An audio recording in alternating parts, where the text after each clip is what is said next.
እንደምናላችሁ ወደዚህ ማብራሪያ እንኳን በደህና መጣችሁ። ዛሬ እጅግ በጣም ልብን ይመስጥና ሁላችንንም በቀጥታ የሚመለከት ርዕስ ነው ይዘላችሁ የቀረብነው። ይህም ክርስቲያናዊ ቤታችንን ወደ ዘላለም ሕይወት የሚያደርስ እውነተኛ የቅድስና ስፍራ፣ አዎ ልክ እንደ ትንሿ ቤተ ክርስቲያን ማድረግ ስለሚቻልበት ድንቅ መንገድ አብረን እንመረምራለን።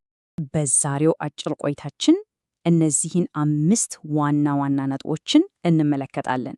የቅድስና ጥሪ፣ ትንሿን ቤተ ክርስቲያን መግለጽ፣ የጸሎት ስፍራን ማዘጋጀት፣ የንስሐ አባት ቡራኬ እና በመጨረሻም የቤተሰብ ጸሎት ኃይል ምን እንደሚመስል አብረን እናያለን። እንግዲህ በቀጥታ ወደ መጀመሪያው ነጥባችን ስንገባ የቅድስና ጥሪን እንመለከታለን። ብዙ ጊዜ የምንኩስናና የጋብቻ ሕይወት ፍጹም የተለያዩ መስሎ ሊታዩትን ይችላሉ አይደል?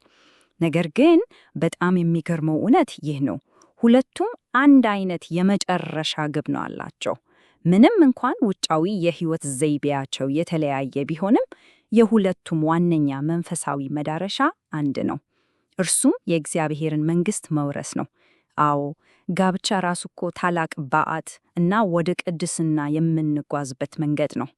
ታዲያ የአንድ ክርስቲያናዊ ቤተሰብ ዋነኛ ዓላማው ምንድን ነው? ከምንም በላይ ጽድቅ እና የዘላለም ሕይወትን መውረስ ነው።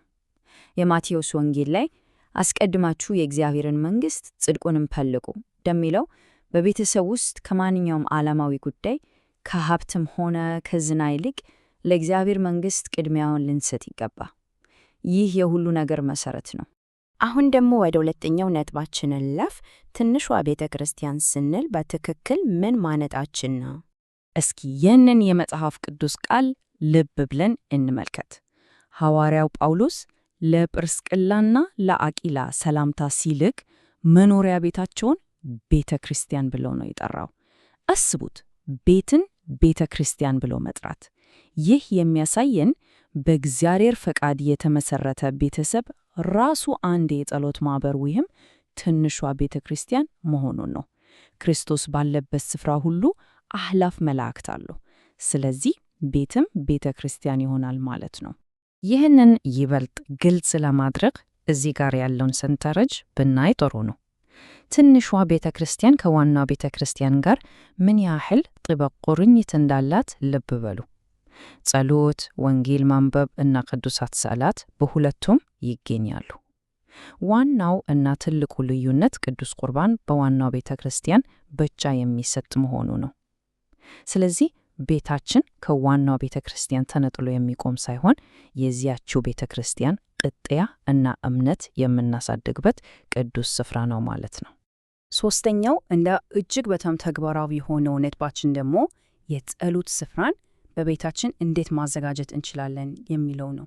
በቤታችን ውስጥ ለጸሎት ብቻም ይሁን ልዩ ስፍራ መኖሩ ምን ያህል ማራኪ መንፈሳዊ ድባብ እንደሚፈጥር አስባችሁ ታውቃላችሁ? ይህ ስፍራ ከሌሎች የዕለት ተዕለት ጫጫታዎችና እንቅስቃሴዎች ተለይቶ በመጋረጃ ተጋርዶ ብርሃን ወይም ሻማ የሚበራበት እና ሥርዓተ አምልኮ የምንፈጸምበት የተቀደሰ የረፍት ስፍራ ሊሆን ይገባል። እንግዲህ በጸሎት ስፍራችን ቅዱሳት ስዕላትን ስናስቀምጥ ዝም ብለን በዘፈቀደ አይደለም። የራሱ የሆነ እጅግ ውብ የሆነ መንፈሳዊ ተዋረድ አለው። አቀማመጡ ሁልጊዜም የሚጀምረው ከቅድስት ሥላሴ ስዕል ነው። በመቀጠል የእመቤታችን ምስለ ፍቁር ወልዳ፣ ከዚያም የጌታችን የስነ ስቅለት ስዕል ይቀመጣል። ከነዚህ በታች ደግሞ ቅዱሳን መላእክት፣ ነቢያት፣ ሐዋርያት፣ ሰማዕታት እና ጻድቃን ተከታትለው ይቀመጣሉ። ይህ ሥርዓት ለቅዱሳኑ ተገቢውን መንፈሳዊ ክብር እንድንሰጥ በእጅጉ ያገዛናል። ታዲያ ከስዕላቱ በተጨማሪ በጸሎት ስፍራችን ምን ነገሮች ያስፈልጉናል? በመጀመሪያ ቅዱሳት መጻሕፍት ማለትም መጽሐፍ ቅዱስ፣ ዳዊት፣ ውዳሴ ማርያም እና ስንክሳር በእጃችን ሊኖሩ ይገባል። በተጨማሪም ሻማና ጧፍ፣ ጠበል፣ እምነት፣ የእጅ መስቀል እና ነጠላ ማዘጋጀት የቤተሰቡን የጸሎት ሕይወት የተሟላ ያደርገዋል። እመኑኝ፣ እነዚህ ንዋየ ቅዱሳት በቤታችን መኖራቸው መንፈሳዊ ትኩረታችንን ለመሰብሰብ ያላቸው ኃይል ቀላል አይደለም። ወደ አራተኛው ክፍላችን ስንመጣ የንስሐ አባት ቡራኬ በቤታችን ላይ ያለውን ድርሻ እናያለን። ልክ አንዲት ትልቅ ቤተ ክርስቲያን ሕንፃዋ ተሰርቶ እንዳለቀ ዝም ብሎ አገልግሎት እንደማይጀመርባትና በጳጳሳትና በካህናት መባረክ እንዳለባት ሁሉ የእኛም በቤታችን ያዘጋጀነው የጸሎት ስፍራ በንስሐ አባታችን ቡራኬ ማግኘት አለበት። ይህ ማለት ምን ማለት ነው? ይህ የንስሐ አባት ቡራኬ ከዋናዋ ቤተ ክርስቲያን ጋር ላለን አንድነት ማረጋገጫ ነው። አባወራውም ሆነ ቤተሰቡ ተጠሪነቱ ለንስሐ አባት ይሆናል ማለት ነው። አምስተኛውና የመጨረሻው ነጥባችን ደግሞ የቤተሰብ ጸሎት ኃይል ነው። እዚህ ውስጥ ነው እንግዲህ ዋናው የሕይወት ለውጥ ያለው። እስኪ ይህንን የጌታችንን የኢየሱስ ክርስቶስን እጅግ የሚያሰናና የተስፋ ቃል አብረን እናስበው። 2 ወይም 3 በስሜ በሚሰበሰቡበት በዚያ በመካከላቸው ሆናለሁና። አስቡት፣ ቤተሰብ በአንድነት ለጸሎት ሲቆም አምላካችን ራሱ በዚያ ስፍራ በመካከላችን አለ። በዋናዋ ቤተ ክርስቲያን ጸሎት እንደማይታጎል ሁሉ በትንሿ ቤተ ክርስቲያንም የቤተሰብ የጋራ ጸሎት በፍጹም ሊታጎል አይገባም። የቤተሰብ ጸሎት ጥቅሙ ማለቂያ የለው።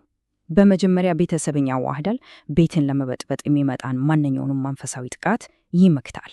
ሌላው ደግሞ አንዳንዴ በግላችን ለመጸለይ ልንሰንፍ እንችላለን። በዚህ ጊዜ የቤተሰብ ጸሎት እርስ በእርስ እንድንበረታታ ያደርገናል። ከምንም በላይ ደግሞ ልጆች የቤተ ክርስቲያንን ትውፊት፣ የጾም ስርዓቶቹን እና ዓመታዊ መንፈሳዊ ወቅቶቹን በተግባር የሚማሩበት ትልቁ ትምህርት ቤት ያው መኖሪያ ቤታችን መሆኑን መርሳት የለብንም። የቀደሙት ክርስቲያኖች እኮ ምን ያህል ጠንካራ እንደነበሩ የቅዱስ አትናቴዎስ ቃል በሚገባ ያስገነዝበናል። የጥንት ክርስቲያኖች እያንዳንዱን ቤተሰብ ልክ እንደ አንዲት ቤተ ክርስቲያን አድርገው ይቆጥሩ ነበር። የዕለት ተዕለት ሕይወታቸው ያልተቋረጠ የምስጋና እና የጸሎት መስዋዕት የሚቀርብበት ሕያው አምልኮ ነበር። እኛስ ዛሬ እንዴት ነን? እንግዲህ ይህንን ሁሉ ካየን በተግባር እንዴት እንጀምረው? በጣም ቀላል ነው። ትንሽ ከሚመስሉ ልምምዶች መጀመር እንችላለን። ለምሳሌ ሁል ጊዜ ምግብ ስንበላ የማር ጸሎትን ማቅረብ እና ማመስገን፣ የዕለቱን የዳዊት መዝሙር እና ውዳሴ ማርያም በጋራ መጸለይ፣ እንደውም እንደየወቅቱ የቤተ ክርስቲያን አጽዋማት ስርዓት በቤት ውስጥ መተግበር እና የቅዱሳንን ታሪክ ማንበብ እንችላለን። በጥቂቱ ጀምረው ቀስ በቀስ ማሳደግ የትንሿ ቤተ ክርስቲያን ትልቁ መገለጫ ነው። በመጨረሻም ይህንን ትልቅ ጥያቄ ላንሳላችሁ። የትንሿ ቤተ ክርስቲያን ብርሃን በቤታችን እንዴት ያበራ ይሆን? ቤታችን የእግዚአብሔር ማደሪያ ሆኖ ብርሃኑ ለትውልድ እንዲያበራ ዛሬ እኛ ምን እያደረግን ነው? የቅድስናን መንገድ ማንም ሳንጠብቅ እዚሁ ከቤታችን ዛሬውን ነው እንጀምር። ይህንን ድንቅ ርዕስ አብራችሁን ስለመረመራችሁ ከልብ እናመሰግናለን። ሰላም ቆዩን።